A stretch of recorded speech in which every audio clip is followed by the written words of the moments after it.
딸에게 맡긴 5억이 증발했고 딸은 해외로 도망쳤다. 저는 올해 68이에요.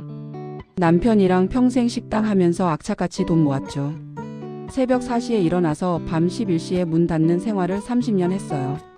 손님 한 분 한 분 정성껏 모시면서요. 그렇게 모은 돈이 5억이었어요. 노후 자금으로 모아둔 거였죠. 나이 들면 식당 정리하고 그 돈으로 편하게 살 생각이었거든요. 3년 전에 남편이 뇌졸중으로 쓰러졌어요. 그 후로 거동이 불편해지셔서 식당도 접었죠. 저희는 작은 아파트로 이사했고요. 딸 은지가 그때 저한테 제안했어요. 엄마, 그 돈 그냥 은행에 넣어두면 이자도 얼마 안 되잖아요. 제가 투자해 드릴게요. 저 회사에서 재무팀장 하잖아요.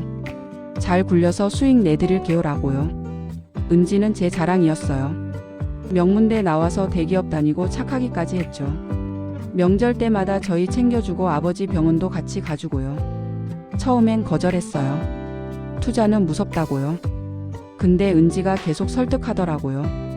안전한 상품만 할 거라고, 엄마 노후 자금인 거 알기 때문에 절대 위험한 거 안 한다고요. 남편이 반대했어요. 딸이라도 돈은 조심해야 한다고요. 근데 저는 은지를 믿었어요. 제가 낳아서 키운 딸인데 저를 속일 리 없다고 생각했죠. 결국 5억을 은지 명의 계좌로 보냈어요. 은지가 계좌 만들어주면서 엄마 명의로 하면 세금 문제가 있으니까 자기 명의로 해서 운용하겠다고 했거든요. 저는 그러려니 했어요.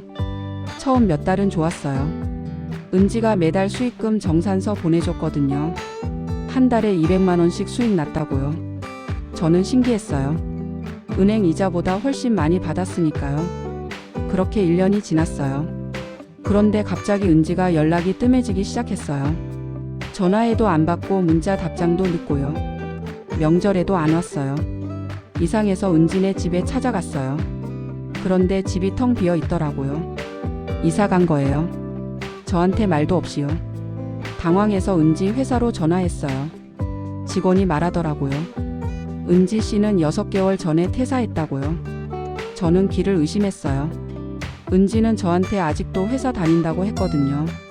그때부터 불안해지기 시작했어요. 은지한테 계속 전화했는데 안 받더라고요. 문자로 돈 확인 좀 해보자고 했더니 며칠 뒤에 답장이 왔어요.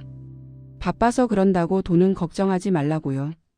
한 달 뒤에 은지가 찾아왔어요. 표정이 심각하더라고요. 앉아서 말을 꺼냈는데 제 머리가 하얘졌어요. 은지가 그러더라고요. 엄마, 투자한 돈 좀 문제가 생겼어요. 회사가 부도났어요. 돈을 못 찾을 수도 있어요 라고요. 뭐라고요? 5억이 날아갔다고요? 저는 소리를 질렀어요. 안전한 상품만 한다고 하지 않았냐고, 어떻게 이럴 수 있냐고요. 은지가 말하더라고요. 처음엔 안전한데 투자했는데 수익률이 낮아서 다른 데로 옮겼대요. 그게 하이 리스크 하이 리턴 상품이었다고요. 왜 저한테 말 안 했냐고 소리쳤죠. 은지가 말 안 듣고 바로 일어서더라고요. 그러면서 이렇게 말하는 거예요. 엄마, 제가 잘못했어요. 근데 저도 제 돈 다 날렸어요. 어쩔 수 없어요 라고요. 그리고 나가버렸어요. 저는 그 자리에 주저앉아서 울었어요. 남편이 은지 아파트로 찾아갔대요. 근데 완전히 이사간 뒤였대요. 관리실에서 해외로 나갔다고 하더래요. 경찰에 신고했어요. 근데 경찰이 말하더라고요. 딸 명의 계좌니까 법적으로 문제 삼기 어렵다고요. 사기죄를 입증하려면 처음부터 속일 의도가 있었다는 걸 증명해야 하는데 그게 쉽지 않다고요. 변호사 상담도 받았어요. 변호사도 비슷한 말 하더라고요. 딸 명의로 돈 보낸 게 가장 큰 실수였대요. 증여로 볼 수도 있다고요. 그때 은지 친구가 저한테 연락을 했어요. 만나자고요.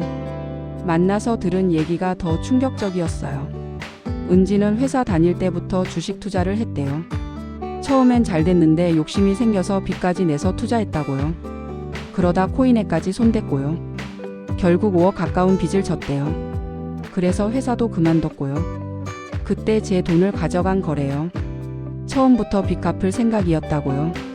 친구가 보여준 은지 SNS가 가관이었어요. 호주에서 찍은 사진들이더라고요. 여유롭게 카페에 앉아있는 사진, 해변에서 웃고 있는 사진. 제 노후 자금으로 도망간 거예요.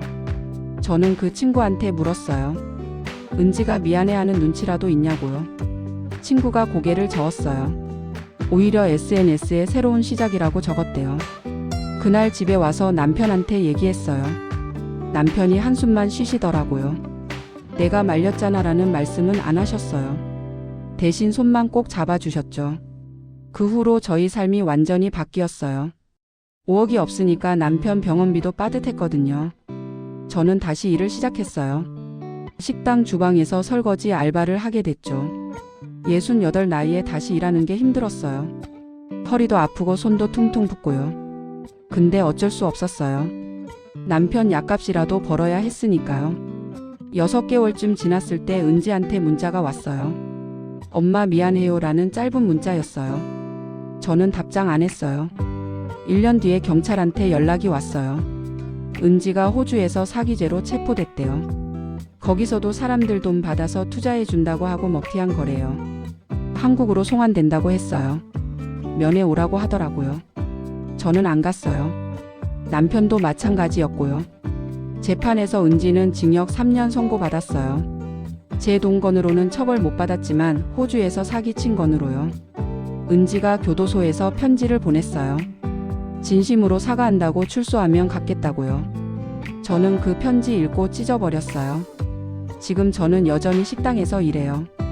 남편은 작년에 돌아가셨어요. 은지 얼굴 보고 싶다는 말씀 한 번 안 하시고 가셨죠. 은지는 몇 달 전에 출소했대요. 제 친구가 봤다고 하더라고요. 저한테 연락하진 않았어요. 저도 받지 않을 거지만요. 지금 저와 같은 처지의 노인분들 많이 봐요. 자식 믿고 돈 맡겼다가 날린 분들요. 절대 그러시면 안 돼요. 아무리 자식이라도 돈은 따로예요. 제 남은 인생은 이렇게 일하면서 사는 거예요. 딸 없이요. 외롭지만 후회는 안 해요. 제대로 가르치지 못한 제 잘못이니까요. 구독과 좋아요는 큰 힘이 됩니다. 막장 5분과 함께 특별한 이야기를 함께 해보세요. 우리 주변의 이야기를 빠르게 만나보세요.